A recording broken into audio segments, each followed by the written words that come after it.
अभी एक न्यूज बड़ी वायरल चल रही थी। एक 27 साल का लड़का नोएडा में, देखा तुमने वो? रात में, हाँ, रात में गाड़ी से लौट रहा था। वो रोड इस तरीके से था कि उसमें सीधा वो धुंध थी, दिखा नहीं उसको, और उसकी गाड़ी एक इतना बड़ा खोद के वो छोड़ रखा है कि वहां पे कोई बिल्डिंग के निर्माण से जुड़ी कोई प्रक्रिया अधूरी छोड़ के पानी पूरा भर रखा है। अब वो पानी इतना गहरा, उसकी किसी को क्या पता कि वो कितनी गहराई पर। वो लड़का 27 साल का शाम को लौट रहा था नोएडा। नोएडा बेटा एक दिल्ली का ही पार्ट मान लो, या एनसीआर का पार्ट है। हम ये मानते हैं एनसीआर में सुविधाएं बड़ी जल्दी मिल जाती होंगी। वो लड़का 2-2.5 घंटे तक, उसकी गाड़ी जब उसमें गिर गई तो वो जैसे तैसे करके गाड़ी, ऐसे में ना गाड़ी खुलती नहीं है बेटा जब ऐसे प्रॉब्लम हो, तो वो जैसे तैसे गाड़ी से निकल के गाड़ी की छत पे आ गया।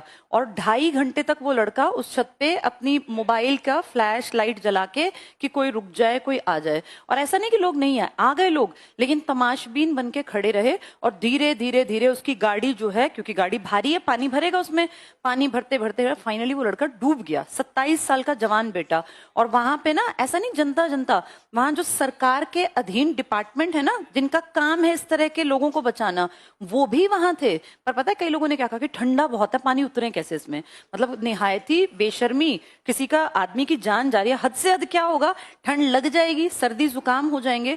और जिनको ड्यूटी का पार्ट है, जिनका, उनको तो अब यूं कहीं आग लग जाए, आदमी कहीं यहाँ तो आग है मैं नहीं घुसूंगा, तो अग्निकर्मी यही तो काम करते हैं कि आग में घुसना है तुम्हें, इसी चीज की नौकरी है। और देखो वो मुद्दा धीरे धीरे, अब 2 दिन हो गए इस बात को, आज वो धीरे धीरे दब जाएगा। लेकिन अगर थोड़े से विपक्षी समझदार हो ना, तो विपक्षी इस बात को, मुद्दे को उठा दें कि सरकार करती क्या है। देखो सरकार बहुत अच्छा काम कर रही है, नो डाउट, रोड बनाने में, पर बेटा किसी की तो कोताही है, किसी की तो गलती है। किसी के घर का पला पलाया 27 साल का लड़का, जिसका बेटा 27 का है, वो आदमी 55+ के आसपास उसकी उम्र हो गई होगी, उसका बुढ़ापा आ रहा है। वो ये सोचता होगा अब बेटा सेटल हो गया, आगे की पीढ़ी चल पड़ी, अब मुझे चिंता नहीं है। अब सोचो, और उसके फादर को वो फोन करके कह रहा है, पापा किसी को भेज दो, बचा लो, मुझे बचा लो। 2-2.5 घंटे बेटा बहुत होते हैं अगर एक्शन लेना पड़े। वैसे यहाँ कुत्ता कोई गिर जाए उस होल में, तो देखा कैसे मीडिया पागल हो जाती है कि अब इतने तक हम पहुंच गए, इतना हमने कर लिया, आर्मी में सब आ जाती हैं। मतलब इस चीज को हम ये सोच के देखें कि किसी के परिवार की तबाही 2.5 घंटा बहुत होता है। बाद में एक लड़के ने कोशिश की, वो कोई सामान इधर उधर, जो ये शाम को बच्चे नहीं अपना पार्ट टाइम में कर लेते हैं, डिलीवरी बॉय, उसने देखा और वो कूदा पानी में। वो 50 मीटर तक भी गया, लेकिन जब तक वो गया ना वहां, तब तक वो गाड़ी नीचे बैठ गई, वो लड़का भी डूब गया। अब उसने बाहर आके, जैसे रिपोर्टर्स वगैरह सब पहुंच गए, उसने बिल्कुल सही सही बताया कि पुलिस ने कोई एक्शन नहीं लिया, मेरे सामने खड़े थे, इनके पास नाव थी, इनके पास सीढ़ी थी, रस्सी थी, और मेरे पास कुछ भी नहीं था, मैं तो डिलीवरी बॉय हूँ, रस्सी बांध के कूद गया। तो उसका वो बयान बाद में पुलिस पकड़ के ले गई, और उसके 2 बयान अब सीधे से, मैं भी देख रही थी, किसी ने वो दोनों एक साथ लगा दिए कि पहले इसने क्या बोला, पुलिस ले गई, उसके बाद उसने बोला नहीं पुलिस ने बहुत कोशिश की, सब लोगों ने बहुत काम किया, पर उसको बचा नहीं पाए। ये बयान बदलने के पीछे 100% दबाव ही तो होगा, वरना क्यों? अच्छा अब तुम सोचोगे क्यों बदला? बेटा कोई भी बदल देगा बयान। उस बेचारे बच्चे के घर में क्या होगा? जो डिलीवरी बॉय है, कोई अमीर पॉलिटिकल बैक थोड़ी ना है। पुलिस वाले कहेंगे तू देख अब तेरा क्या हाल करेंगे हम, उसके पास ना पैसा ना कुछ, तो वो तो बेचारा वही बोलेगा जो पुलिस डरा के बुलवाएगी।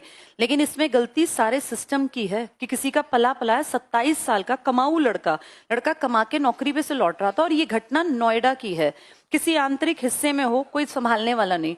नोएडा को हम ये मानते हैं पॉश इलाके में आता है, वहां ऐसी हालत। अभी जैसे इन सब चीजों को देख के लगता है कि हम बातें तो कर रहे हैं, आईटी में ये करेंगे हम, ऐसा होगा, रोबोटिक चीजें, बेसिक चीजें हैं नहीं। कोई 2.5 घंटे तड़प रहा है, खड़ा होकर चिल्ला रहा है कि मुझे बचा लो, 2.5 घंटा बहुत होता है अगर एक्शन लिया जाए। एक आदमी को इंडिया जो कितना, कौन से नंबर पे आ गया था, 4थे नंबर पे ना, 4th नंबर पे, कितनी बड़ी हम इकोनॉमी बन गए हैं, पता नहीं कितने ट्रिलियन की बता रहे थे।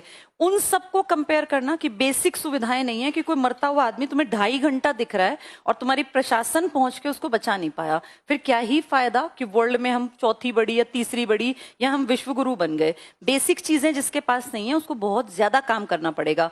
अब इसका जिम्मेदार कौन है? तो कुछ लोग कह रहे हैं कि जो उस एरिया की डीएम है, जिनकी ड्यूटी है, वो महिला, जो हमारे इलेक्शन कमिश्नर है ना, उनकी बेटी है। तो कुछ लोग वो भी लिंक कर रहे हैं कि इस बात को तो यहीं के यहीं दबा देंगे। भाई इतने बड़े ओहदे पे जो आदमी बैठा, आईएएस ही तो बैठते हैं बेटा वहां, जिनके ऊपर तक के लिंक्स होते हैं।